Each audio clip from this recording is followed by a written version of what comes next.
Voilà. Mais avant là, comme à recevoir à Kombi, Ok, qu'est-ce qui s'était passé? qu'est-ce qui s'était passé? Tellement passé les kinos de son bon côté, ma porte surtout bloquée, je faisais tout, mais ici maté. Mais bon, sauf que on a zalaki ngamoko, na kosenga. Mais si on a commis la charge, moi si na ba, que dois-je faire? Alors, na comme à recevoir à Kombi comment? C'est ça même la grande question. Voilà. Bon ani ba escroquenga ndé na betaki frère Lola. Hein? A escroquenga. Bon, na batum susu et ainsi de suite, tout ce que j'avais na perdre natikali zéro. Ah, bah si qu'on osuka wapi. Moi si côté ban. Nana collé sabango. Alors, ça ne va pas. Akimi mbalomo. Akimi na biro. Na fâché. Non, na fâché na makasi. Na ko beta yo bima na biro mona. Do sakana nga benga fena. Musalo sa yoko sa da ko salongo. Na ko loba na tomboki. Yo kana bato. How tu asana. A manqué chef. Maître, mais quoi va? Ndé na tika na sengle fite mbongo belé. Et curieusement, ce ministre a voyagé, va voyager à la mission à Keneganaï. Oh, Bakende Goma, Naï, Bakende Boy, Naï. Et puis, son baké bongo retour, 3000 $. Frais de mission Naï. Oh, donc, frère Omer a sali un mois. J'ai changé. A sombi kombi aye. A sombi biloko tout yandako, ndako bongi siko to moi c'est moi siko vanda boy. Et voilà. Et voilà, c'était ça. Frère Omer, il y a qu'à église, à boire l'église. Frère Omer, et commis, parce qu'elle a coiffé. Na comme 14 ans, elle a occupé. Ah, na lembi, tourne au fond. Ngana soda, nga sambelate. Ngana soda, mais attends, ngana sala biloko na te. Pour ça, nga parce que ozoya, ozozonga, on peut se $10 avec sangai. Non, $20. Mais tandis que aussi ma mbongo, yo sakanate, plus que ngai. Pour nga ministre soit qui est tam stocké na tam super na kena ngate me ya kende na ministre. Mais comme Kamado Sala, comme aux Abana, Bassia, Yandumba, na grande hôtel, à Pisa, $100. Na Mossimoko. Et chaque jour, pendant que Toloba, à Zane na Mossimoko. Au monde, Yosuka Fandisio, dire. Ah. Yango na abi na ibi sake ke na kufunda ye papa stay. OK. Na zebi ka yamanga jour na te. Voilà, David qui dit: je suis dans la joie l'après-midi, allons dans la maison de l'Éternel, et cette joie me revient. Moi particulièrement, votre humble servante Dorcas Bafutuka, la caféienne, lorsque je vous présente cette dite émission, la caféienne reçoit. Je vous salue au nom de notre Seigneur Jésus-Christ. Dans vos maisons, dans vos bureaux, je ne sais où vous avez eu l'occasion de nous suivre. En tout cas, nous vous saluons au nom de notre Seigneur Jésus-Christ. Alors, permettez-moi de vous dire bienvenue dans cette émission La Caféienne reçoit. Vous vous posez parfois de questions de savoir, mais qu'est-ce qui est l'invité encore de cette dite émission La CAF reçoit? Je vous dis que je suis avec l'homme de Dieu. Comme d'habitude, l'évangéliste Josué Lokamba Kounz pour que toi et Bakozwa. Suite, il y a témoignage pour avancer, toujours progresser, et puis le lot sur une autre partie de témoignage. Il y a l'homme de Dieu, l'évangéliste Josué Lokamba Kounz. Il est là avec moi et avec qui je m'en vais droit pour dire bonjour l'homme de Dieu. Bonjour la servante de Dieu. Comment vous allez? Je vais très bien par la grâce de mon Père Jésus-Christ. Par la grâce de Dieu, vous allez très bien. Et alors, comment est la santé de l'église Mission Évangélique Maranatha? On venait très bien de terminer un séminaire et on a savouré de merveilleuses choses. Dieu a fait sa grâce, il nous a parlé. Et voilà, l'église évolue très bien. Ok, l'église évolue très bien. C'était quoi? Matthieu 7,7 toujours, hein? C'était la clôture de... Qui est Jésus-Christ? Bon, la clôture de Matthieu 7,7, on a clôturé par un grand thème qui est Jésus-Christ. Un grand thème ou un grand sous-thème? Un grand thème. Un grand thème. Oh, voilà, parce que qui est Jésus-Christ englobe tous les thèmes. Ok. Alors, Bisotozala qui était tout nata mutuna, qui est Jésus-Christ? Jésus-Christ Azali Dieu puissant. Jésus-Christ Azali Dieu tout puissant. Ok. Et on a Saint-Esprit. Voilà. Alors, il est tout. Puisqu'il est tout. Nous devons croire en lui, le servir et être soumis à lui pour être sauvés. Et si peut-être vous croyez en lui, voilà un avantage. C'est-à-dire vous ne serez point jugé. Si vous croyez effectivement, si vous croyez fermement dans votre cœur qu'il y a eu le Dieu Tout-Puissant, c'est lui le Seigneur et c'est lui le Sauveur, vous ne serez point jugés. Ah, okay. Oui, Jean chapitre 5, verset 24. Je peux lire ces versets pour éclaircir les gens. Voilà, pour vous le battre que à l'obaki kaka. Voilà. Il faut montrer ça le jugement. Yondo le jugement. Voilà, on va lire la Bible. Qu'est-ce que la Bible dit? Matthieu chapitre 5, verset 24. Ok. Pas de souci. Matthieu chapitre 5, verset, vous avez dit 24. Verset 24, qu'est-ce que la Bible nous dit? En vérité, je vous l'ai dit. Ya solo nazali koloba na bino. Celui qui écoute ma parole moto azoyoka maloba nanga et qui croit à celui qui m'a envoyé andimeli moto atindinga à la vie éternelle azui bomo na seko et ne vient point en jugement. Alobi nini? Ne vient point en jugement. Akosambisa mate. Mais il est passé de la mort à la vie. Akozala passer de la mort à la vie. Tanga 1 Corinthiens chapitre 6 verset 2 à 3. Donc pour ça on appelle ça comme verset au sommet du moins bolandango na qui est Jésus-Christ na séminaire. D'accord. 1 Corinthiens chapitre 6 verset bandaka na nini verset 1. Oui. Quelqu'un de vous, lorsqu'il a un différend avec un autre, ose-t-il plaider devant les injustes et non devant le saint? Ne savez-vous pas que le saint jugera le monde? Le monde. C'est-à-dire, si vous croyez, et ce qui est pourquoi tu ne passeras jamais en jugement. Donc tu passes de la mort à la vie. Ou alors si Christ venait aujourd'hui pour nous enlever, tu passes de la vie à la vie. Et bateau bako sambisa isabiso. Continue. Ok. Et si c'est par vous que le monde est jugé, êtes-vous indigne de rendre les moindres jugements? Ne savez-vous pas que nous jugerons, excusez-moi, les anges? Nous, ne savez-vous pas que nous jugerons les anges? Est-ce que ange? Donc tout ça na valeur. Yango na mokande Isaïe, nzamba zolo ba moyena pesa ba verset mingi zate nzamba zolo ba Hosanna prix, vous avez des prix à mes yeux. Donc Dieu peut sacrifier tout un pays pour toi. Donc Seignelito croire na Christ comme Seigneur et Sauveur et te servir, te croire qu'il est notre Dieu. Alors tu ne passeras jamais en jugement. Donc biso pendant que mukola suka na dernier jour. Ou les que vous passez dans le jugement, vous savez ça. Yo, ça là qui est pour nini. Yo, ça là qui est pour nini. Allez, les gars, nini tout te. Donc, bisonne tout fan de la qui dit tout sambi ça siko bateau. Voilà. Avantage. Crois en Seigneur Jésus-Christ, tu seras sauvé toi et ta famille. Question seulement de croire. Ceux qui ont dit maraté en tout cas ndima liloba oyo esunginga esungi peyo, j'espère bien ceux qui ont banda kondimate ke Yesu azako minérateur ya baenyo surtout balukakae.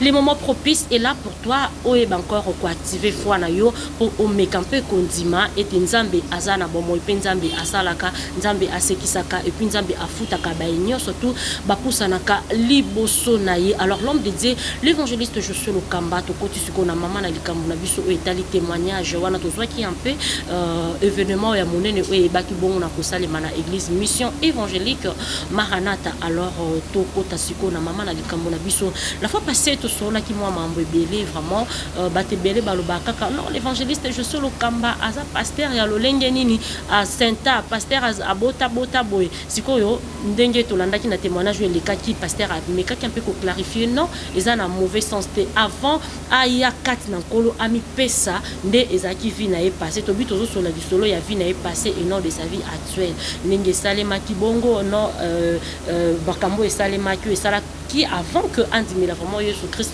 na bomo ina yenyo surtout ndenge e sala ki alika ki na parcours maman koma ki na zemi bana babota maki tout ça ils ont fait partir na témoignage na e passé mais il baté que non à l'heure actuelle il est en train de continuer à faire des choses pareilles non du tout bato bo beta libanga bo bamba libanga te aza pasteur alolenya ni yemo okutu ce n'est pas moi qui ai dit mais lui-même a mekai couper ça vraiment éclaircissement na oyo et salema ki bon parce que eza vie oyo et les cas qui kala mais la minute oyo aza ko sale na nzambe na bomo na ye mobimba.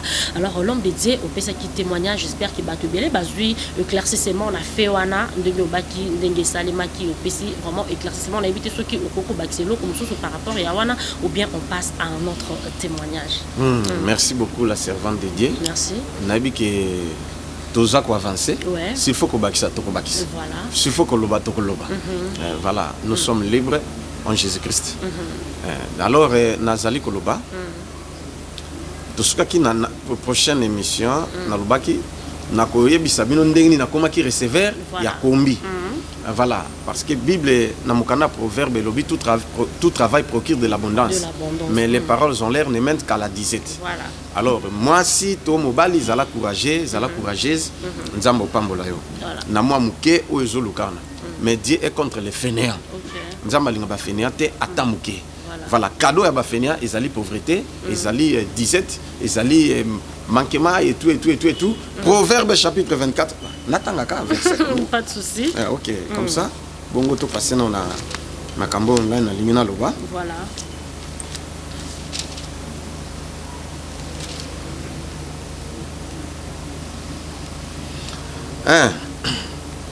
Natanga, on a passé au tanga. Proverbe chapitre 24.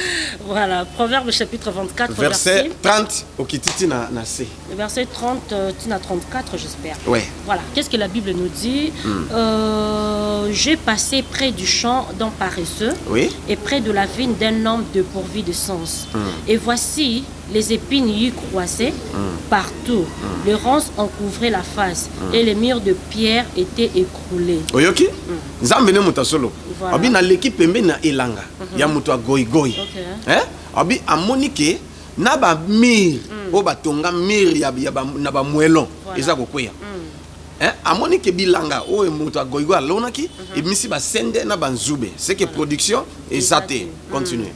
J'ai regardé attentivement et j'ai tiré instruction de ce que je vis. Ah, oui, ok. Atali na bokengi nyoso, mais azu leçon.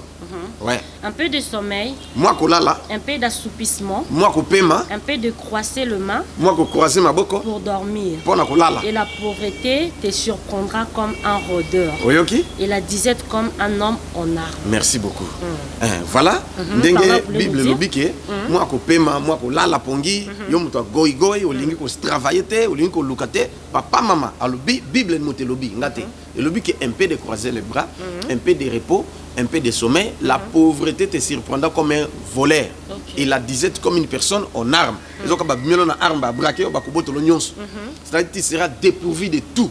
Il y a un moment où ils allaient à Kinshasa, ils allaient ailleurs, ils allaient à Poto, ils allaient à Nyonso. Ce qui m'a dit, ils allaient à fainéant. Ils allaient à souffrir, maman. Vraiment. Papa, si tu moi ça va fainéante, tu souffrir. Vous comprenez? Tu vas souffrir énormément. À moins que Nzamba a foula yo, aux anambongo belé, mais ceux qui cassent koufi. Les enfants vont souffrir parce que maman est bolukate, à haut dépend de quand papa, ainsi de suite. Donc c'est pas ça. Nzamba loba qui na moi sans obali tout on doit travailler. Voilà. Alors, ndé na pesi verso na fingi yote maman. Na fingi peyote, peut-être yola la ka pongi, ozana muta pesa ka problème ezate. Mais jour mutana okufa. Ndoko yeba. Alors, yango monike bana mingi na constata na fingi bakinoate ngana zamo na mboka bana mingi bauta mboka bazala ba courage na ndenge sakana te si face ya capital si face la taki boy au sala si fateka mai akoteka si faluka donc musala nyonso akoka sonité akosala pona joie quelque chose pona vivre.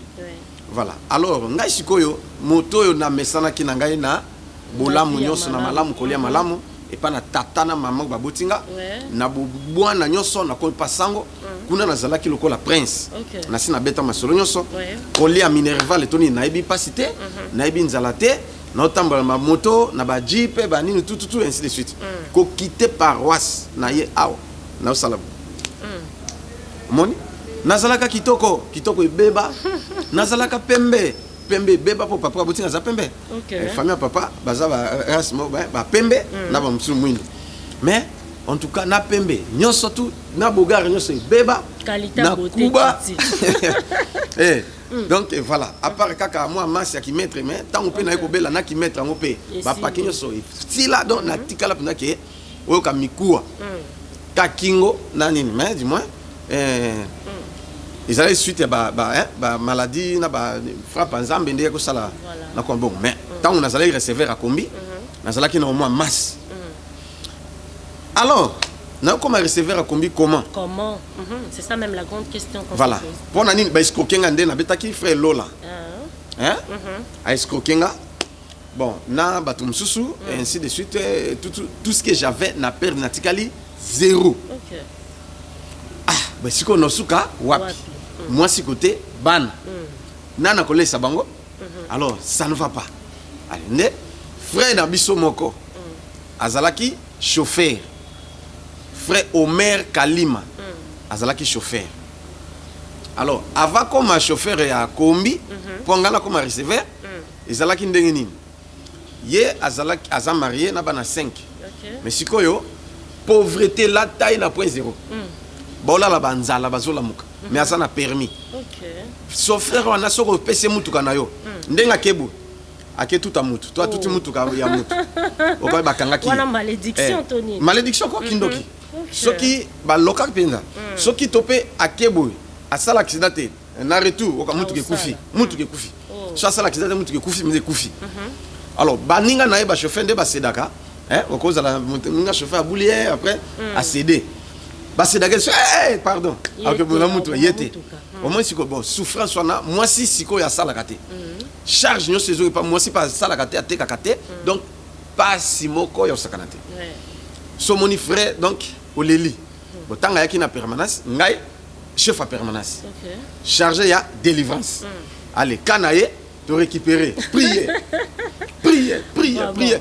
Nzamba lobi ndenge sana les derniers jours à délivrance non mais nzamba lobi yo au sale forte boyo luko zo musala bien parce que nzamba délivrer mais avant ça on a appelé un message yo to pesa un message nzamba tali sina bisi nde naye ko bisa pasteur pe a convoqué moi sinaï abina zana moi sinaï puisque message peut bien pas pasteur que problème pèse pas moi sinaï to bengi moi si ayi ba vandi.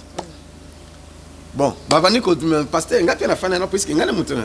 Pasteur a interrogé maman olingi pour message bimi ke nzambe fa pambola mbali na zo musala beaucoup ma bien en bon.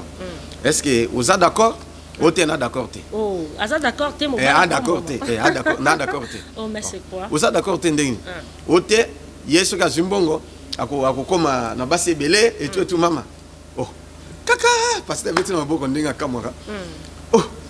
Comment va se belé ndenge oh ye musala ne yangwana wa zala ka bongo po ndenga na suka zimbongo nyos et que pas basi ngana mona ke lokote bien ka to mona ta pasi et comme débat siko ti maman au moni bana ba utanga te ainsi de suite tout oh pour pas convaincre mais c'est un problème vraiment quel raison ti pasteur raisonnement non yo ça misala mabe et ça normalité oh na misala mabe andimi ko oh na misala mabe oh c'est pas possible. Ndé, il y a ça sur délivrance c'est moi aussi. Oh. Si, moi ça y on dit bon ça va n'andimi kassia de musala. Ici,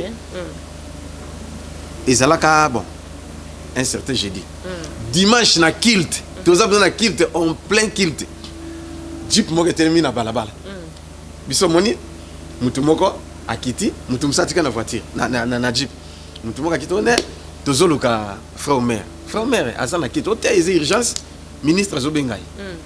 Ministre ngai nazalaki na nini protocole ministre nani parce que nazali interprète ce qui frère Israël bonne année a interprété ou frère Joachim dans le sens protocole de la sécurité voilà oh problème oh ezama kama musala abi urgence ministre en personne a tindi jeep na chauffeur na garde ouais to so na garde voilà mais azala en civil à soda oh bon ça va ministre na tangi kombo na yetu tout bon ça va aluka chauffeur privé na ya bon ça va et ça là que na signalé au maire siko Tony na yo signalé faut mais ça na prière bon ça va tous là ndé prière puisque lingaki déjà tout comme 11h bah c'est les 12h ça qui culte à dimanche d'accord tant ka prière et sili to signaler pasteur tout ba mundeli po na ye amati kaka ndenga kizalaki na la gomme ko toboka na banini pantalon et moni na chemise à lati awa katana awa mapeke pola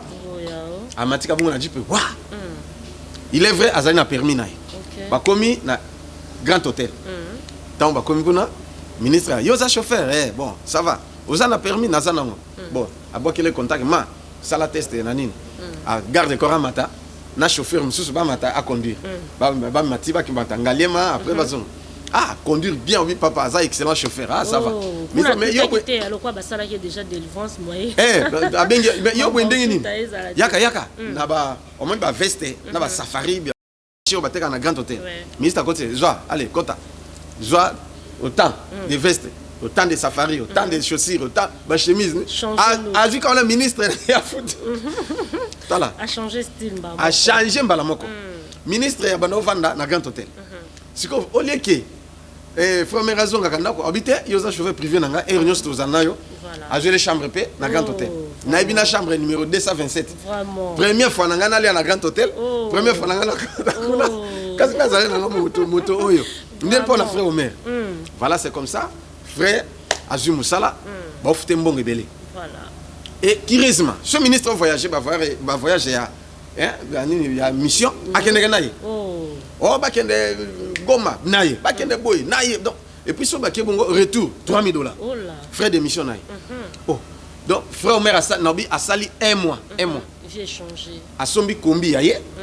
A sombi biloko tout yandako ndako ebongisi ko to moi c'est ko vanda boy. Voilà. Et voilà, c'était ça. Frère Omer yaki église, abwe ko église. Frère Omer et commis parce qu'elle a la coiffure. Nakata na coiffe kusuki bien. Yango na mitangisi na université. D'accord. Na mbonga coiffe. Et yango moni na zo beta li solo, mais ezali solo ou ezali ko éduquer bato. Mutu faut ba quelque chose. Nzamba ko pambolo na eloko moko. Surtout totanga ba verset ko komona. Joseph na Égypte. Azwaki musala grâce ya don o nzambe apesaki. C'est ça. Nde saleki akoma wana. Et puis bande kwa Joseph tango ba ye.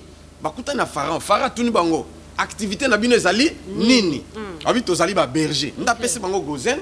Pona ba kende ba sala ba misala. Ba bokola ba bibwele na nde ba komaki pe na mbongo pona bongo. Yo salaka nini? Vous comprenez? Yeba ko sala ta mikate, maman. Yeba ko sala ta nini, yeba ta kolamba, yeba bato ba okopambola makaka na activité oyo zanango. Parce que Bible lobi na mokana proverbe ya lobi nini, les trésors d'un homme c'est l'activité. Voilà. Vous comprenez ce que? Il faut avoir une activité et nzambo bénir yo. Voilà, j'en reviens. Nde frère na a commis bien. Église, ah oui, c'était ayaka église ka une fois. Dimanche moko boya yena dji. Ouais, zaki pour on peut sa témoignage, to on peut sa dîme. Bon, ayaki, bon, bah dîme naie, n'habite soit pesaka. Voilà. Ayaki ka. Pour pasteur ezali que ata je dis matani oye ba pété. Voilà. Et voilà. Voilà. Pour akabakanete. Voilà, na loba ouvertement oui. Ouais, pasteur donc, pasteur. Bon, to bombi. To le kambala moko. OK. Voilà. Alors, ndesikoyo aye, mais tango aye. Moutou a changé une semaine après, oui, c'était après une semaine. Aïe, n'a pas que so tali, n'andenga zanani okansa yende ministre. On kaza ngambe mobali tout et tout mungala wana zalaik mda, mungala solo. Donc soit fandi veste fandi tout okansa yende ministre. Na jipa otamba nango, obi okansa yaye. Nzoka ya ministre. Alors, comment est-ce que ayaki kolongwa na musala? Ngana ke katesuki. Na katesuki na grand hôtel. Toké côté à pembe na ba fleur côté à piscine ali na tie lamba nanga na yaki na ba biloko nanga na kati papa isili a $20 a pesinga isili nde toké lia to lia na grand hôtel a commandé biloko na compte ya ministre to lia biloko isili nga zongi na ngai tour mususu a benga juste deuxième fois na kio kate deux fois na kati ti isili a pesinga ka $10 to lia na zongi bon nga na ote ya nga mais au combien mais non j'attendais ministre état nzoka ministre peut se reposer bah tant que aya pas mosi na ye na ndako mais yaya kati OK nzoka makambizo sala makuna jour mususu na sengi na ba frère sunga na moi $100 pona e denga e bani tout oya jour samedi OK ça va na oya na erne hote oya samedi na ba 14h pe na komi na na réception na s'annoncer tout ba sonner aza occupé ngape na fandi loko aza occupé na zela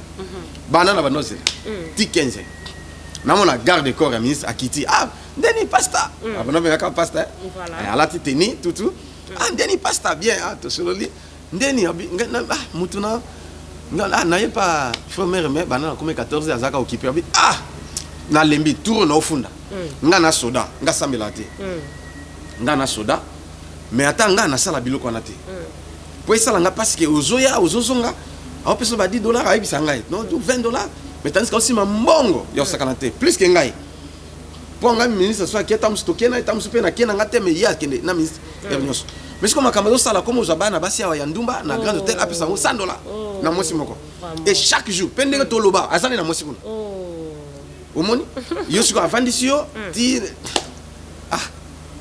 yango na ebisaki ke na kofunda ye pa pasteur OK na obi ka yambanga jour na te tina zina lembi allez na zongi na ngai na ebisi pasteur pasteur bon ça va non luka pasteur kendeke na ebite soi nini leka kuna après jour mususu mpia keleki na bina kendeke siko na bengi oh non il y a vraiment yaka jour boy yaka ka lobby na yergo ça va na komi banana vandaki nzoka garde corps ayebisaki yeke nasi na funde pas pasteur ya lobby musalango ya ba pasteur pasteur mto selanga musalango vraiment ndeta on a comme garde corps siko aye pas yesus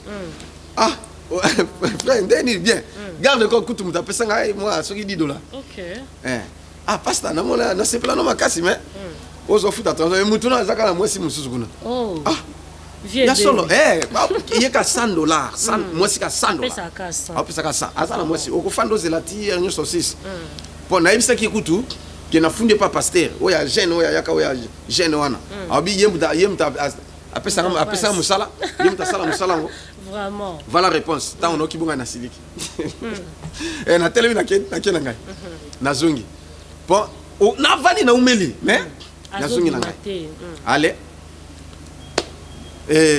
bazalaki na réunion ya ba conseil ba ministre sikoyo ministre lobby ba kende quoi conseil des ministres mais ministre azalaki na mo retard d'accord ndenga bake nzoka président asi akomaki akoti siko tango bakomi yeka komi akitisi ministre ale ba transport ya passe tango komi akitisi ministre ministre ndenga zokende ya baluli mutuka akesala akebulisa na mutuka ministre vraiment donc si comme ministre ndenga zokende na garde corps bakoma kuno no président asi akoti moyen okota izate voilà bon nde abaluki azonga kozonga koma na parking mutuka ezate benga soit éteint soit du périmètre cellulaire bon ça va tam susu akepa madame inaye pour conseil ministre umelaka pita aketa la famille bonga zonga pas de quoi garde corps azani taxi taxi express ale batui pas grand hôtel ba komi na ba fa na bon ministre asiliki nete nzoka ya zui batu na Gombe ba kende kitambo nini magasin nani oni balwani ni côté à cimetière kitambo cimetière voilà OK kitambo cimetière vitesse talaka akoma la station ma campagne à kota na vitesse jeep ambassadeur peso bimale yé fautif à tout jeep ambassadeur vraiment ba soda ambassadeur moko na yemo na kati ba kiti ale ba tie maboko c'est cracadé yo on va faire ambassadeur batali matriculation ya ministre hôtel na chauffeur ministre na tangi kombo yo ngo me sangambo ambassadeur abengi ministre allô son excellence vraiment mes excuses les a faute na ngai te chauffeur na tout ngai mais heureusement ngai jip mutu kananga sai loko te mais ayonde zubos yeno mutazana erreur chauffeur wa oyanga ay bon merci tindela ngai ya de bato wazoki ta bofinga olingo bomisa biso na excès de vitesse to bisa yo allez kozonga katanga komi abi tia mutuka kuna abi na mono lisusu te musale kufi ndia yozonga allez kozonga yozonga mbongo nyoso biloko nyoso o comprendre sikoyo ndeti akimi église na soni akomi barman na matete ngasi ko na uta veiller ta veiller sili siko na obima pona ke sukola et pas na ba frère na biso croisement nga nae wana ba 5h30 oh nani frère comment baby boy abi atika kaka 6 mois ya pamba au 7e mois ngoyo bana balongola nga mais o église okima omoni ndenge osalaka nde yemoko abando raconter ngai ce qui s'était passé ti a commis barman ngabi te yaka na église ngakutu nde na zuma quelque chose na pesi aye na église to bondeli na kombi azana ngwa sateka nde ayozwa kombi kolo kombi azana na venu kunjulu na mumbele ayozwa kombi bon ngai pesi ko yo lokwa na zala mpiake eloko ezatende na bibo ngaka recevoir mais avant la kuma recevoir na soli na pasteur papa mpia keleki charge ya mwasi na bana na okokate donc na éviter ceux qui na salanine alors yango na lingi na koma receveur ya kombi c'est comme ça que na koma ka receveur ya kombi mais avant na koma receveur ya kombi makambo elekelanga vraiment na beta tamuki na fungoli parenthèse. Voilà, l'homme de Dieu, merci beaucoup aux obétés la biso makambo et salemaki avant que okoma receveur ya kombi. Alors je m'aimerais un peu interpeller naba fidèle internaute au bazar Rolanda biso en ce net moment. En tout cas, témoignage au PC à frère Omer édifié nga et puis je pense bien que Sungi pe bandeko ba Rolanda biso parce que tous huit témoignages on a kuto beti solo ezaki na nukutu ya yote mais ya frère Omer ils ont fait partir peka kanakati ya témoignage ndé toujours kenango. Je dis pourquoi édifié nga pourquoi et puis batebele bazar na ba attitude oyo ozaki na pasi ozaki na bampiaka ozaki na ba difficulté atroce s'il faut même na marteler nzamba sungio a pambolio okomi élevé na ba dimension à likolo olie ozonga epa ya nzambe okoba toujours kokangama na nzambe po nzamba batela lipamboli o apesio o abandonner nzambe o abandonner musala nzambe ozui orgueil olati ozui mapekote likolo lobike no voilà yonde mutomati likolo. Alors ils a attitude moko ya malamu. Je m'aimerais juste un peu interpeller na ba téléspectateurs ba internautes oyo tozalaka souvent na ba habitude wana opambwami osundoli mambo nzambe opambwami obosani nzambe opambwami okomi ko critiquer mambo nzambe. En tout cas tala rétroviseur simba vraiment rétroviseur tala bisiko outi avant opambwa mando opambwami ozala kindengeni avant koma élevé na ba dimension ozala kindengeni ozo simba rétroviseur et sunga biso to sala nini to kangama toujours na makolo ya nzambe enfant que nzamba bana ko bomba biso pa bana ko batela lipamboli oyo atie katikati na biso. Voilà, c'était un peu ça, un petit rappel. Alors on avance avec les témoignages. Maloba ya servante de Dieu Dorcas na un verset Colossiens chapitre 3 verset 14 à 15. Voilà, on va lire Colossiens chapitre 3 verset 14 à 15. Qu'est-ce que la Bible nous dit? Mais par-dessus toutes ces choses, revêtez-vous de la charité. Na likola makamyo sotola tabolingo. Qui est le lien de la perfection. Yoka yango ezalinde lien. Oui, mais on a perfection. Si tu manques l'amour, c'est difficile. Même ta salon m'a béco, c'est les mabété. Nzamba lingangote. Muto asana bolingo. L'amour, comme dit la Bible, l'amour supporte tout. Ok, continue. Et que la paix de Christ à laquelle vous avez été appelés pour former un seul corps règne dans vos cœurs et soyez reconnaissants. Merci beaucoup la servante de Dieu. Ok. Zambi, la paix de Christ. Oyo to bengam to former un seul corps et régner la mité manabiso. Mais tous à la banane. Reconnaissant. Voilà.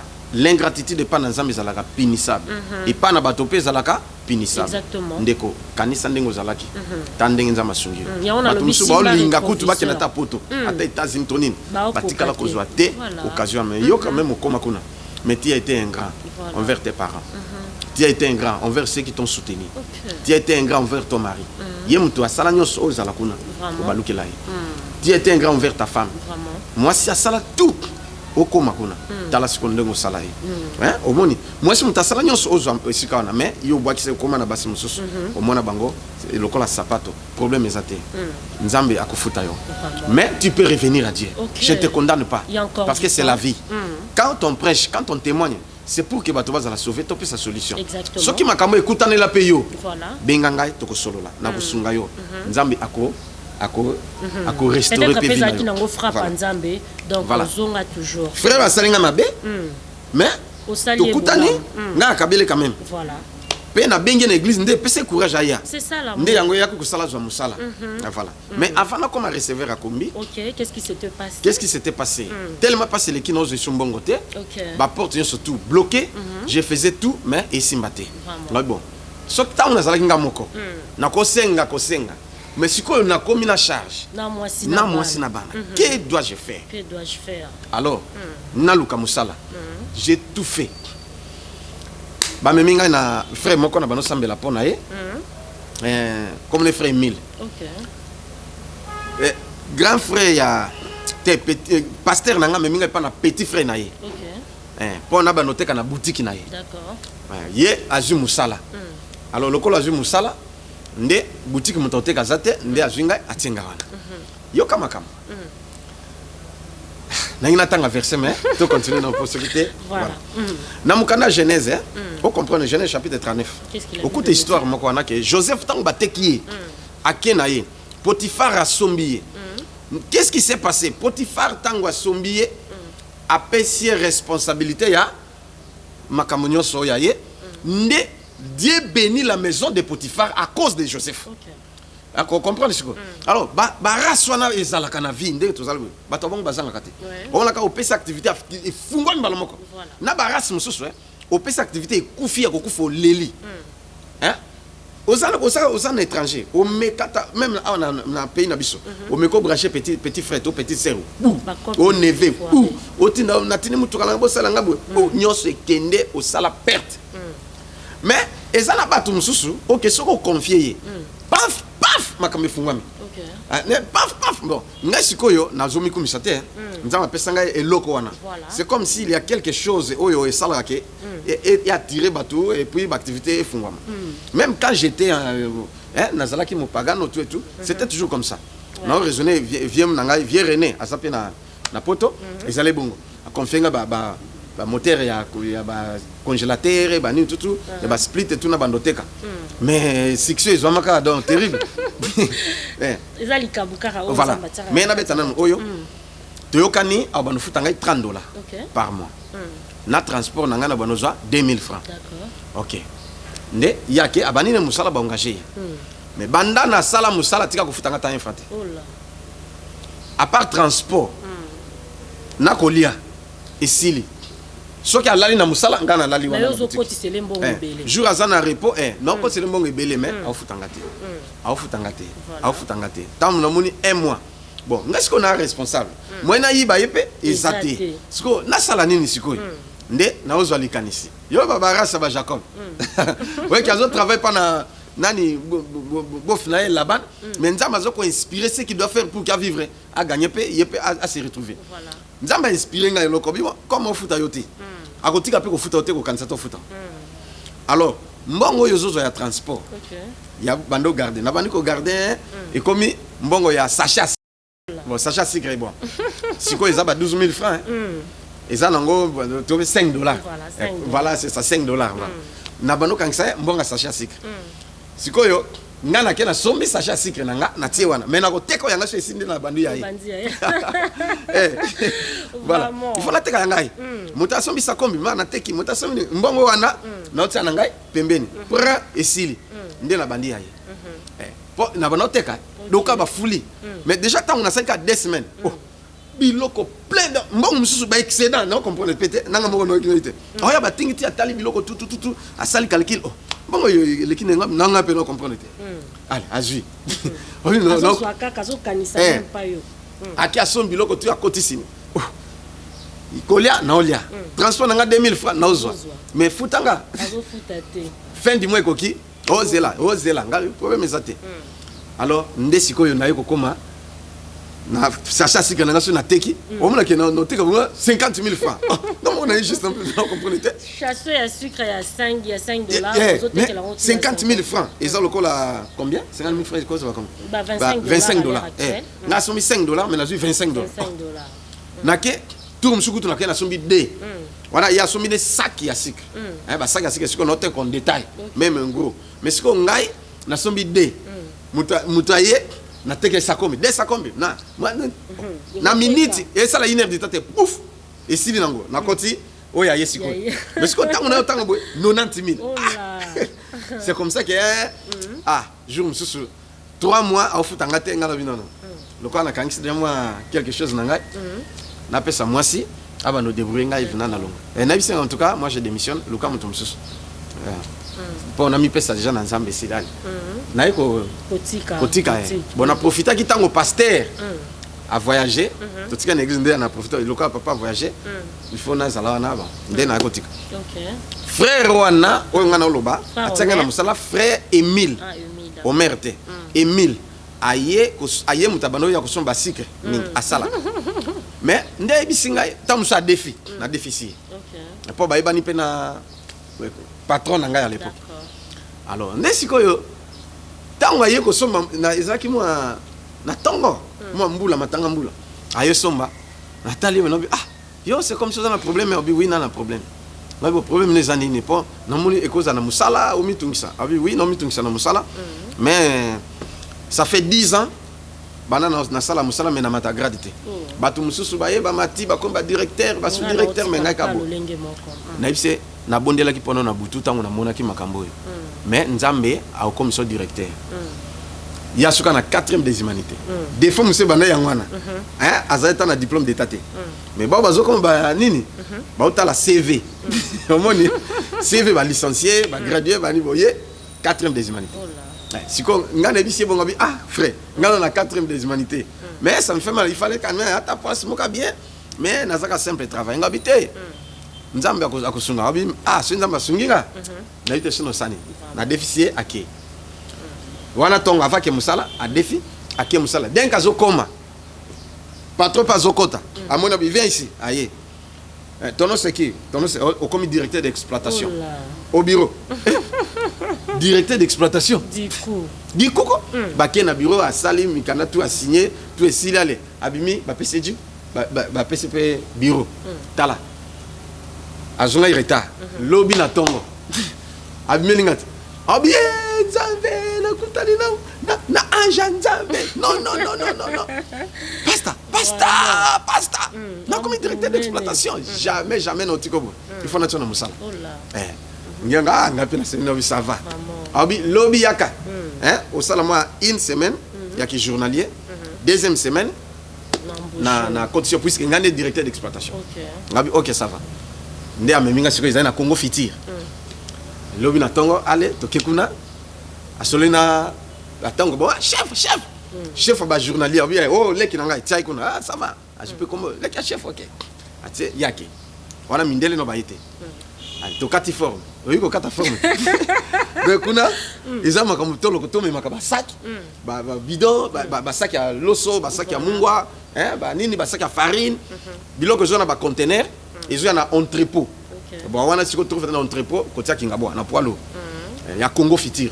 OK. To travail wana siko yo na ba bidon mafuta ba ni ba carton ba sardine tout. Siko to kati forme, c'est-à-dire to longoli ba pantalon, ba ni to tikali kaka na kilote na single et topé polo ya mabe oyaki nango OK mais mindele pe baye libanais wana libanais ayepe ye mukonza otala ba contrôler seconde to sala ngasi kona bisi chef ya journée ngabinga comme basaki nanga na sala ngote tanga côté mususu ndabino yo ozala côté comme ba bidon ba 25 litres 30 litres potom to tia na ba remorque qui na zando na ba dépôt Tala. Ouais, vous salatez? Vraiment. Ok. Entreprend au long honnête awa ti kuna ata sur 500 mètres. Oh là. Oya na bidon na mbang. Donc bato mso ngasala 4 ans. Ngasala 2 ans. Bon. Tala na memi no bidon na moko. Na zo ya siko na okike na tamboli net awa ti na sali 100 mètres na la sina na tali maboko. Na zo na simbi. Bango bato na una kuti. Ba okima ndi mbango. Chef abongo vite courir vite. Elles ont activé bango. Ngana memi Nathalie maboko na bi. Esprit na nga déjà communauté ya kotomboka. Na memi susu na komi kuna na lali susu na pemi. Ba masta yo ba longole bo bokisi libanda. Awa izala bongo te. Ngabi. Poza courage. Allez na juti na kena tiki. Allez ngana na zozonga ya utambola. Mais bango kuna so tiki pum bang. Ngana zonga utambola. Yo pesa. Chef ya journalier azana moi maîtrise muke pona Emile Muta tcheke mais libanais na ebi neteke Emile Muta tchenga allez na yo zo deuxième tour tant na zo ya na la liste na tali maboko chef mais sala noki yo kona temu konza sana kolongola yo ngabi malobani na seneti ngai matanga déjà mwa kanda na jusqu'au vraiment na osala kaka volonté na ngame ya yite ngana na oya malembe noka libanais talinga toi fais cours vite donc quand libanais tout binga tonga na boaki ba bidon qui a fait né yo o bega fait né yeliet na beta yo tanguna telemina yabo avant na tabouret ya moi likolobo asimbi kaye a pointer donc na beta yo bega fait né na yembala bakanga ya botika ya te bakanga akimi mbalo akimi na biro na fâché non na fâché na makasi donc na ko beta yo bima na biro mona yo sakana nga benga fena musalo sa yo ko sala ngol na bandi ko loba na tomboki yo kana bato autu asana a manqué chef maître papa ndenge na tika na single ba mimo ba paquet ba maître nini ba musu champion même na ko beta ya sakalanga te yo ka chef à journaliste ne tala ndenge akotsa na ba obenga ba soda la police za libana ba yo kanga esili yo tomonga bi ba ya ko kanga je m'en fous ya de ba finga kai ata mutu mo pe yo kanga ngate na tomboki ti FC na kekuna na fa no bi na sali sumu sala ngote na tomboki na sali sute na kefan ti libanda atindi mutu mo kuna abi bwe bisaye azwa alimisanga azwa 2500 francs ils allaient 2500 francs asuma biloko alia alimisanga ba yo pesa ngote excusez maître nani abo limbisaye atindi o semba nini o calmer o limbisa usali sute ngabi ya pesa na vili banda na sombiloso na madesu batie Thompson na lie na esi na melimai ai na fai na ngai allez na koti na ngai shu na kena fana na ngai tellement na zaka mo bakanda lawa libana tindi su kamutu atindaki oh non alobi on balika kaba o talika ba carton ba sardine na oza nini on balika scotch voilà ici na bien non ne wana ndeno ça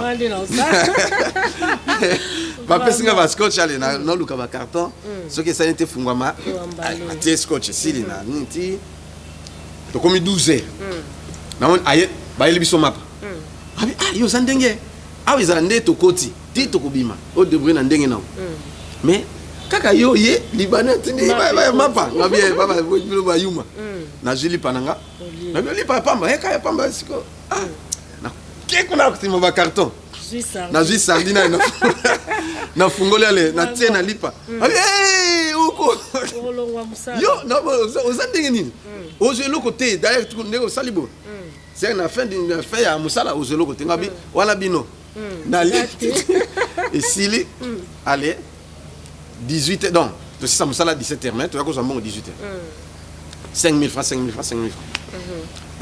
ngai pe troisième personne ba mingi mutalibo so ba pesi yami bale ba pesi yami satonga ba pesi ngabi na longwe na yesute oh musala na ngati pona ba yake nde na ye kuzonga tangu na zongi na ibisi na bi ngai na sala sute ami ndenge ni obo musala ngabi te na otwe so mutu nde na yozo mobali ya mameve penzo to sambela na ye à l'époque frère Roger mobali na bano sambela te mais sera sambela na biso mais sera souffrir mobali fenea azam na diplôme ya universitaire mais musala te afana kana ndako aviva kana mwasi voilà nde bano sala nga pasi nde sera souffrir nde na yeko ye passer neni na bisiye papa Roger na bengi papa Roger to sololi na memie et pas Emile à te remplacer à ba engagé na ebisio ya salika 2 semaines Emile peut engagé batindi na 12e mairie na dépôt ya nini ya chambre frère des accords ye ya zaye mokonzi kuna tanga komi ongo akomo zambonga sombi lupang aboy se rêver oh là tanga makam mais tant ka ba engagé na bisio ngana o prier na moi na 12h physiquement ba esprit ye na mo na ngo boya lati luka ba chef coutumier na ba ni bona dino tiena musala bona ni fallait pas alors quand on a de Jésus à quoi bou a tellement na confiance bouf akin non nde na ye na poko na sona yo zana famille chef coutumier donc esengeli ne papa na lokola kufa il faut yende akende ko remplacer ya boya lokola boya boy ba kangi finepe a outika le monde de l'autre côté peut-être aux ana poto mais aux ana ba lien oyo c'est pas pour rien que nzamba lobi to témoigner voilà nzamba na capacité de livrer on a délivrer qui frère oyo ata ndingi ba ekosimba ngate puisque ba ko ya ko attaquer ngate ba ya kame ba simba ngate ndeto ko bonde la frère yo Joachimia voilà alors ndé comme ça et ba ya continuer alors ngai siko na pesi mutu place nanga ngai siko na comme souffrir ndé frère omen tanga comme chauffeur ya nini na bisi pasteur ndé na yo comme chauffeur ni receveur ya kombi intention nanga ezalaki ke ndenge na comme receveur et sengeli pena sala nyonso na a permis de conduire ngai pena comme chauffeur pas comme Omer parce que tant que tu travailles na frère Omer il y a des frères comme ça un pied dedans un pied dehors omoni tu travailler azana mosine na bana mais bien que nzamba pesier musala mais au moment où tu travailles, tu banda 4h du matin, 4h30, tu bimi 5h tu as déjà dans Nzela, ti 23h01 nde toke to koti mutuka apesi versement mais ndenge topesa na 23h01 dès que tozobima ya tika na bar na ba petit chéri tant musu tozo otanga mbongo na bar oh non mais non et ça la matin bon ce qui peut-être pas par exemple place moko ya insécurité to ba kuluna toni tout et consort sikoyo mbonga bato eza bongo te ngane na komike soki to silisi OK dès que tozo kata musala kaka na kata mutuka na bandi tant de tozo ka pause na 12h poto kelia donc nazai mayele donc ceux qui to travailler nazo classer des jambons nazai na mushashino na classer des jambons nazo classer dès que kaka to komini nyale na tangi e bimi autant isili toke ainsi de suite alors ndé na comme aussi mambongo OK mais une chose kozala motema mabe eza bien te voilà il y a il faut kozala na amour ko comprendre peu moninga azo travailler exactement donc toko travailler boye mbonga versement ezo ko travailler na nganga na butu ndenge toko yana na sina moni déjà na ndoto na sambeli esili bien que na sambeli sumingité pour tobima 4h30 4h to la muki to sukoli 4h30 toza déjà kuna a chauffer mutuka tutu 5h tobimi ti 23h01 on a que tozo komanda ko 0h30 ta ya pongi eza muke na obondela ka muke na lali ndenge na lali na omona ba itinéraire nyonso place to koleka na ba varier surtout to le cas ba okangabiso surtout le cas non ba okangabiso surtout to sala accident place er to la muka to frère na nzamba atali singai atali soni ngabi il faut to sala nzela ya matete to za varier kaka na tongwa OK tant to za varier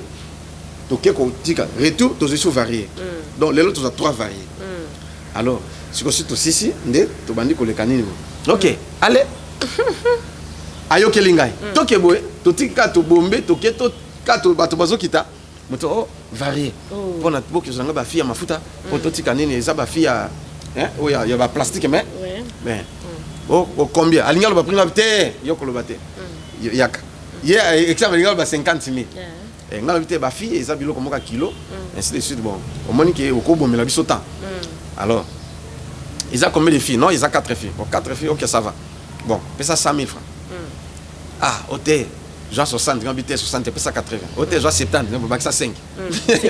75. Bon, versement 60 000. OK. Si ils sont déjà tous combien 75. Cours sur mon. Waouh. Toké to bombe, toké tika. Après c'est son bon. Il faut au moins yo lingo 50 000. Allez. Na classe. Tant que ma toké le cas to varié. Nin.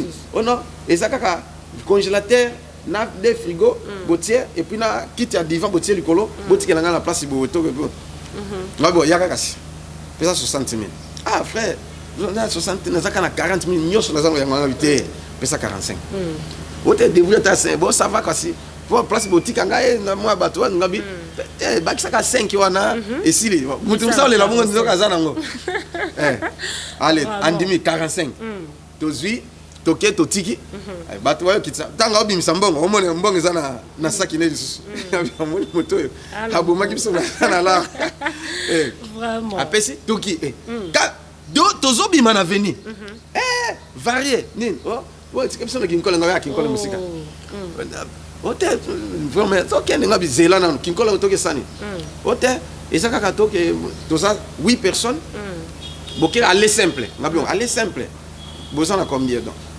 au maire bozana quand frère maire yotika ça te bozana combien bon pesa biso 50 000 parce que qui colle les musika il faut carburant il faut au te fait zoaka 40 ngabité pesa ka 50 puisque les musika tu les atongote oh ça va ka stockend allez ba matite allez simple to comme to tiki tant que va quitter le to bomber kinga sana suka kinga sana suka matete matete Kianza yolezo kapela Kianza yolezo kapela mate nini Gambela Victor Gambela donc au moins que ndenge kato mbongo lekebele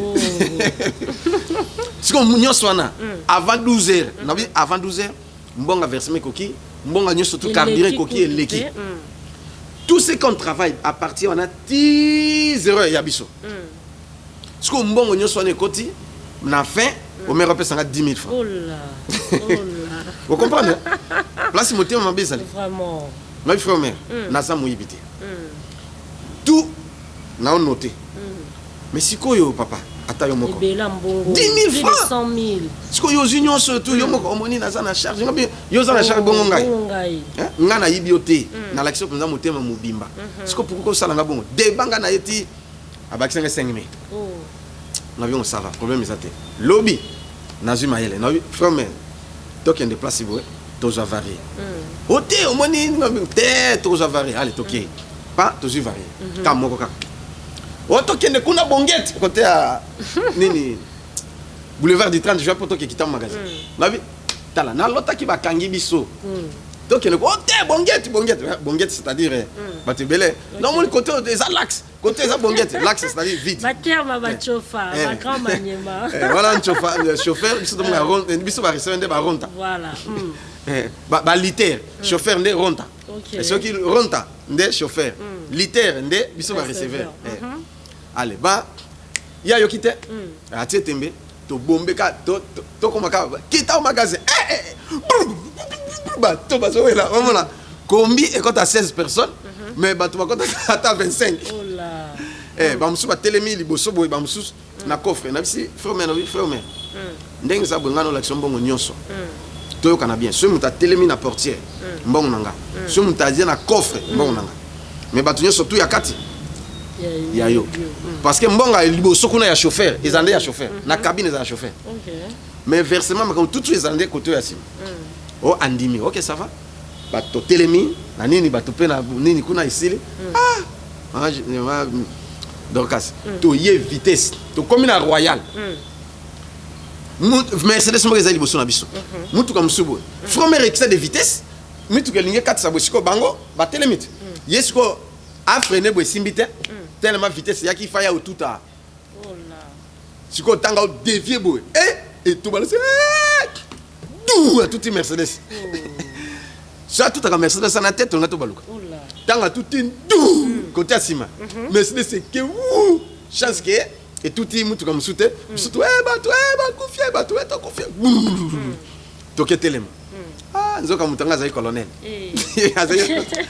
a kitimba mokale abengi ba jipe yat voilà kana royal na sushi atmoke za bumba kwena yale kuna ba okene ka ngai ka tanga kangi ngaza na mazopo wana siko na kumula tabie ketch jean na polo na ngai na mazopo na mushashino na mazopo kan ka sali bongo paf na longoli mazopo ba moko na tie na poche na bendani malembe aluka fais luka nganga kutuna na bete kara luka na biete pona nini batu boyo luka bawe la mbongo so ba soda na so ba kanga ka ba recevoir pona nini babo to la mbongo ngasi ko se tango sambi bongo bufalin na bendani ba mokale na longoli ba moko mazopo na tie na poche na utala ngaka kuti yete ke na ye ko mo continue batie mutu ka pembeni ya colonel pe batie pembeni ale bazane ko nga musika au luka nga azole là ba yo nyama ngasi ko na bengi kolo mutuka père to sala kizana na royal mutuka isa colonel na bakangi fromère ngai nde na protéger na se retirer pour na ba boto na mbongo te mbongo nyos na zanango et ça correct et peu complet mais toza na royal place boy colonel mo mutakangi base toza sikona abi ya solo nazo ya ona sikoy ye penzo ka grand frère colonel bengi ya grand frère nazalika na Gombe wa kiti wana oh les deux colonels baibani moi je pas ndeni yo mais problème résolu ndeko na ngati abaye mais abomi ngati vraiment tala nga sama to abomi ngai autant sa vitesse tout est comme ça bon entre nous ba solite bon ça va premier c'était botika bouye bitaka chauffeur abongisa kaka asomba ba débosseler na rétroviseur ya sima non nini clignoteur ya sima asomba pe batia ici nde ba yotika biso omoni donc nde akomo azui mayele abite il faut na yokela kayo ngabe yo kakate muto azo yo kanzami voilà azo lo bano o enza ainsi dit l'Éternel il faut toujours contenir nde sikoto yo ko continuer na ye to travail na komo sima sikombongo na komi to ko travail boti tour mususu apesinga kanda likambuka ya basi moi sina ndako ndenga zonga na mbongo ngaka isa zonga na mbongo nyoso nzoka ikoma kate ce komi muke omona moi si fa la ndeti na re to sala boti to komi 12h 13h moi ça y n'arrêt a dit 5000 francs à Pessi pe azo ganga osilika oh ngai que le connaît ça nga passer parce que ngai soki na zuyanga nyoso ndenge na zozwa parce que ndenge tozo sala ona tanga ndimi ke ngana zwaka oyanga au moins na pe fin ya journée boy nga binita muso na 30 000 tamso 50 000 yanga moko bato botelema na portière na coffre 50 000 tango pesa nga 10 000 ou 15 000 et comme combien 65 000 tango na zonga ndako na jupe nyoso na pesi mama na zuka mbongo to pe 5 000 francs na tia na poche bolongo la wenzo etika libomba omona boy na fin du mois omona papa na bi 800 000 francs ah 800 000 mais hier fin du mois à tel côté tant nous sommes que mutuka choisi comme panne to sala mutuka 2 jours et soit qui panne azata 1 franc azata défi mongo a défi mongo au départ na 30 000 non mais mbongo yo sala mbongo yo soka mbongo ebele ya on ba chauffeur ebele ba bonga kate baza ko loka na molima kindumba vraiment voilà alors on a continué comme ça et na comme aussi mba puma mbongo na commis bien et tout ah na ekotika ndenge nini poto chite yawa OK na ekotika musala receveur pour église na comme na moi ba délestage OK tamsu na kilte soir tamsu na yete tamsu pe na ye so kilte zali ye apexa ngate mais tango to ngana reprocher frère mère na likambo ya ozo sala nga frère mais o sala mabe masanga ozomela ngana ofunde pas pasteur et puis na funda ke pas pasteur et puis basi lisusu ti okomi ke totambola bo ezu mwasi o tie na mutuka totambola eloko na risque na tomboka mabe oyebinga bien voilà troisième chose moi c'est ndako o négliger siko mama ya ndako yoko misambongo te yazo ko landa ko na bare c'est pas normal oh yo comment contrôler ngande ngabite na contrôler so d'ailleurs na longoli ngabe na longwe voilà ils bongo voilà na ezo kaka na ya ezo allez na longwe allez na kiti na ngai lokape na banova n'est pas pasteur na kiti na ngaka munzana na kena ngai to osongi bwene ngabe na silike lo mer tala bobo yango alobi alongoli ngape na longwe oh ça va to solana ngabe ata bosolinga na ozongo chute agir sévère o baibani na yi ah ndeka ba beti tour to comme ba 18h baza na reba bombe recevoir ali mwana mbongo oh là siko ba bi se tondi chauffeur to kende oh yes il faut recevoir pesa nini à départ mais après ce départ to kende ata la boy oh azate akita wapiye oh azala kaka ah donc moi ça l'autrement akekana batuti ya tiki bango recevoir akimi na mbongo voilà ndenge oyo c'est pas ça qui tant moi akimi na mbongo lobi azui mususu tant azui mususu ba travailler titi et comme abimisa mbongo mbongo ekokite donc mbongo versement ekokite na mbongo présenter ali ba potani da recevoir tout ba kangani na zoto obimisa mbongo pe wana afi exactement mais ça na mbongo nini donc vraiment nzoka bazana batu na bango ndenge ka akitiana na arrêt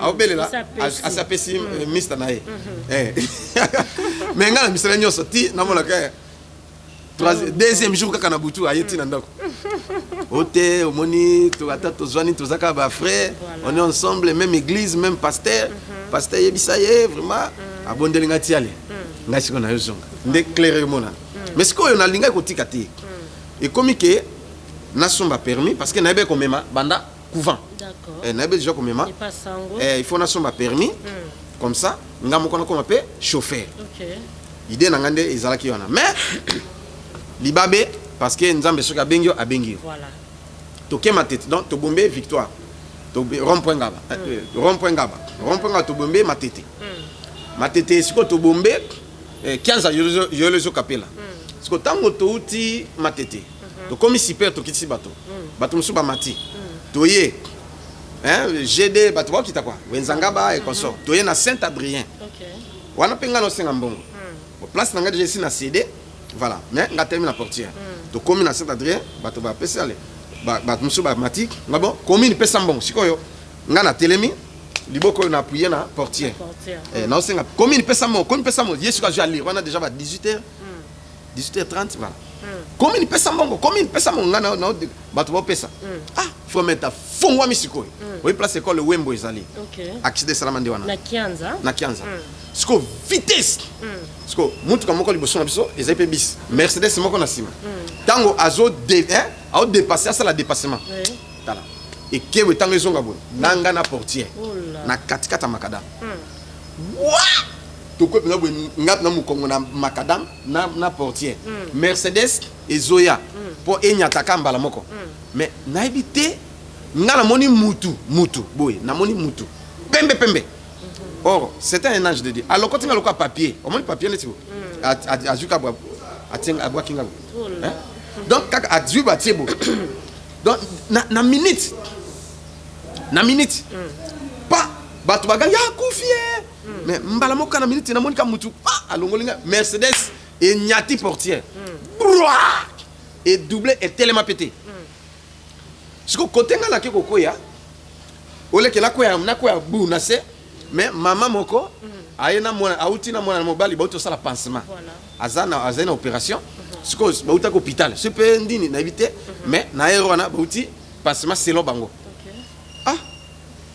tala maman na bazoya ngape na bina ngati na kanu ba ubwaka nga ifale na ko na mo terrasse moka muke mais ngala toute nde maman wana bouf maman na ko na terrasse ngala télé mbongo na maboko na mushashino na nini ce qu'on a l'attaqué polo ya bras cassé pour to travail moyi mingi nini tout na lati polo ya bras cassé a quoi ce qu'on a télé na ngai na simbongo na mboko na zokite ngala okamwa nani o ya zwingai lokola papier kwa kinga pembeni et a disparaître bisi ke télé makuna bato wa kufie Mercedes saneke portière nyefuki ce qu'on tango mamba na quoi allez mwana ne maman tu opération yo tout tie alinga ta yo tomboka lenga na tomboki de ese mwana na sala encore total yo alina tomboki alinga tomboka yo ndoko beta osaka langa na tiembo na ponyo ala mwana te ngala bundala ngate ngabi mais siko keba na yo nde to sala bongo commune nga pepe sali kawana la police essayé de bosse kaka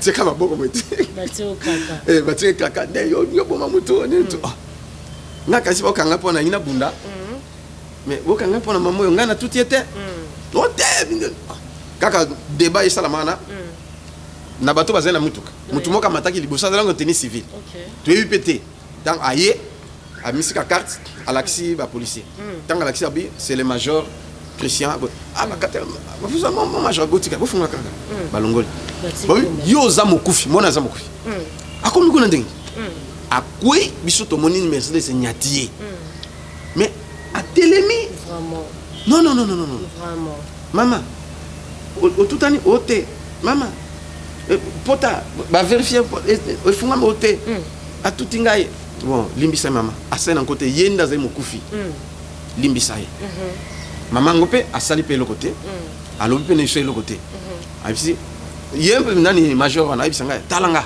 yo ozana problème na nzambe ozoki manzambe mbongo saliona somba soso olia zonga kesa ila nzambe oyoki ngabia na yoki oyoki ngalobine na yoki ay kokata oyoti kaisi batikinga na ye na mati nazolenga zote vraiment ne na ju portière et c'est nyafuki na tie likolo ya kombi allez tozongi toke ko tsamituka kotika nanga ya qui receveur yango moni vraiment en tout cas témoignage très très édifiant premièrement tu vu d'abord leçon ébélé na komona kena il faut toujours être courageux hein ne départ à l'homme de dire avant que tout côté en profondeur il y a témoignage au déjà interpellé qui a le but que non il y a pas de saut métier musala nyo so plus faut ça ni il faut que ça là o ko sunga yo aux bénéfices que moyen ya pour vivre il faut ça ni pour ça l'homme de dit avec qui receveur atali karaba difficulté les cas qui tellement atroce quoi faire akenaye na musala qui receveur et sungi epé azumwa muke o e permetta qui asunga libota donc pour dire que non il faut que toé bakosala to longola esprit qui goigo to longola vraiment qui fainéantisme mais to tikango mpanzi to telema avec beaucoup de bravoure toé bakosala o esengé na biso otosala et aussi na musala ngo il faut toujours être honnête to tambola na honnêteté ozo sala musala sala honnête na patron na yo oza receveur sala honnête na chauffeur na yo ça nous arrive aussi de fois comme ça aux entreprises moi quelconque ba pesi au côté à kosimba mbongo au côté à caisse mais au mona que malhonnêteté moko ya jeté alors que nzambe alingeli biso na babiloko wana te nzambe azo kopekisa biso vraiment babiloko wana ozo sala musala ata ya muke ata ya ebelezala na honnêteté du fait que tu resteras honnête nzambe pas osala nini akoyeba toujours na kopambola yo akoyeba toujours na ko épargner yo pe na ba makambo ebele en tout cas donc c'est vraiment ça très édifiant les témoignages de l'homme de Dieu l'évangéliste Josué Lokamba en tout cas j'espère que tout ce qui est là pour le témoignage aujourd'hui vie à l'homme de Dieu toye banenye na koma ki recevoir qu'est-ce qui s'est passé ni ne sale makini ne tinda ki na ki recevoir tozui yango vraiment na émission en tout cas je ne sais pas l'homme de Dieu si vous avez un mot de la fin ou une conclusion par rapport à ce témoignage que vous venez de donner ou édifier encore au peuple de Dieu au PC rapidement avant que tout kabwana na bandeko baza kolanda biso voilà. Bible le Bible na 2 Chroniques chapitre 20 verset 20. Le Bible confiez-vous en l'Éternel votre Dieu et vous serez affermis. Voilà. Confiez-vous en ses prophètes et vous réussirez. Okay. Donc vous pouvez sans âme confiance à 100%. Beaucoup vous allez décider. C'est-à-dire que vous allez ça là et vous allez bien protéger. Amen. Mais pour nous réussir dans la vie, faites ça biso confiance. Voilà. Pas les faux, mais pas vrai. Na koye biso ce que tu dois faire. Ce que tu aussi. Comment on appelle bikam ici ko landa yo. Voilà et là qu'on a kolo bangwana. Voilà, on va recevoir la prière de l'homme de Dieu, l'évangéliste Josué Lokamba. Vous êtes dans des difficultés atroces, vous vous retrouvez dans des situations tellement difficiles. Alors la prière de l'homme de Dieu et kosunga bino et kosunga bisonio surtout des façons que tu trouver refuge et pas yankolo yesu. Prier sans cesse, nous devons prier sans cesse. Nous avons des problèmes, nous avons des situations à résoudre. Donc question seulement d'activer notre foi comme on avait dit au départ au tse kondimanayo et puis nzamba osala nini akopambolayo. Alors l'homme de Dieu amène-nous dans la prière et puis les téléspectateurs na biso va trouver grâce liboso ya nzambe. Merci beaucoup Ndeko. Soki olingi ojimai osimbi osene to simba pe loboko na ngai ou ojuwi d'olive na yo osimbi osene to simba loboko na ngai. Soki po lingi maite olingi pe nini te problème ezate saka ne to simba loboko na ngai nzamba bikisa o. Osimi place oza malade osimi place et osimbi loboko na ngai. Nzambe na nguru ya nzamba bilembo nzambe ya Abraham ya Isaac pe ya Israël sembola loboko obikisa bana au Kangola au nom de Jésus miracle est opéré au nom de Jésus-Christ miracle est opéré onction nzambe lata mayona onction nzambe lata mafuta wana automatiquement est commis rédemption peut est commis au bénite au nom de Jésus-Christ miracle est opéré place malade des allées limoyo nzamba yo kayo pa ya nola moto sambeli na ngai ndengo simma boko na ngai au mona solution elanda yo na kombo na Yesu na déclarer pe na lobi amen. Voilà, amen. Merci beaucoup l'homme de Dieu pour cette forte prière et j'espère que yo ote konzima obondeli elongona l'homme de Dieu l'évangéliste Josué Lokamba Kuza aux UP ngolu ya nzambe likolo na yo ba porte fongwami aux bénéficiaires ya mapamboli oyo nzambe ate katikati na yo. Alors l'homme de Dieu na habité na prochain numéro au promettre ba téléspectateurs ba internautes na bisoni ba oser laquelle partie il y a témoignage déjà pour le prochain numéro. Na biso ke ba yoka oyo na yokate. Oh. Voilà eloko na kolo wangana. Tangu na zongi siko na sala nzambe nzambe ya boy na sala ni na sa accident. Na zongi siko pour na église na sala nzambe. Boko yoka makam. J'ai été maudit encore à 2 reprises. Malédiction ba maudire nga lisusu. Donc les deux pasteurs ba ipe ko kabwana. Ndena loba. Toroyoka ensemble avec vous très chers internautes, c'en est fini pour aujourd'hui. Alors l'homme de Dieu, s'il y a de salutations à faire, vous le faites rapidement avant que nous puissions nous séparer avec nos fidèles téléspectateurs. Nazuka ya batomi balé. OK. Mardoché Makengo les prophètes de Dieu. Okay. Na France, na Paris, Nzamba Pambolayo. Le pasteur Yves Ikusula, Nzamba Pambolayo. Na bakisi pasteur na biso ya Allemagne. Pasteur Didier Lokamba. Na maman Nicole moi sinaye. Nzambe a bénir bino biska bozali. Wana batoyo ba yebisinga ke papa Boaka biso ezali sumu te natanga verset soko moni ke ezali sumu même Paul abana pe ko sala yango voilà eza bon ba verset belé natanga kamoko 1 Corinthiens chapitre 16 verset 21 je vous salue moi Paul de ma propre main n'invite ça comprendre donc et ainsi sauf monique ba épître la Paul bani tout ils ont ba salutation et belé na salé mutuboy Timothée Saint-Tiche boy tout na pesi nombote tout eza mbote voilà c'est ça na Bible écoute Paul abwaka mabanga donc abwaka belé voilà Voilà. Voilà, merci beaucoup l'homme de Dieu, l'évangéliste Josué Lokamba. C'était un super plaisir pour moi, votre humble servante Dorcas Bafutuka, la caféenne. Yakoyambela Bino encore de nouveau l'homme de Dieu, l'évangéliste Josué Lokamba, Kouz Oazar Okamba, église mission évangélique Maranatha, Zwami Bongo, na Yolo Sid, Yolo Sid, vraiment, juste en face, il y a police à Mabanga, donc église Ezawana.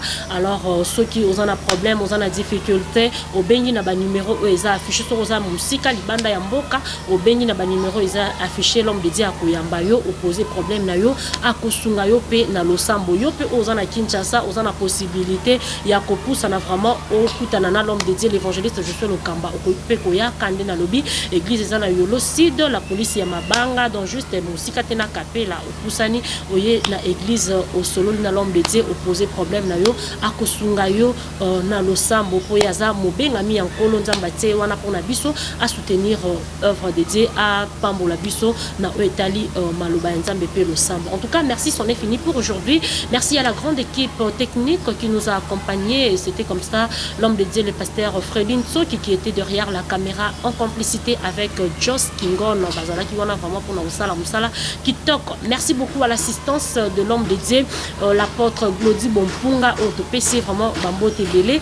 Gros bisous à ma maman chérie, à maman Marie-Louise Macande depuis l'Allemagne, la peso Bambo Tebele, tantine Rachel, Louté Temote Maya Papa Micho Kabang Bango Kunaba à Londres, na pesi Bango Pe Bambo Tebele, mon grand frère Guy Charlier Maëto depuis la Belgique. De gros bisous à toi ainsi que mon grand frère depuis la France, Johnny Maëto et Blaise Ngola. Je vous salue tous. De gros bisous à toi, Chador, Papa Chador, Chakoneli. De gros bisous en tout cas, je t'aime tellement et tu le sais.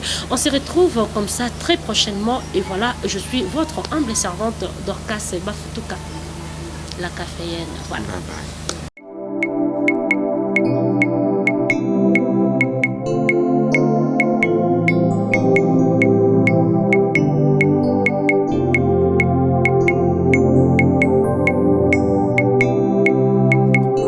Wafako mulopwe, wafako mulunda, Kabaki bawana, sengayo. Iya ulongene biukeno, iya tatayo, sengayo. Bafuindi bakuyuke, wile zawa moto sengayo.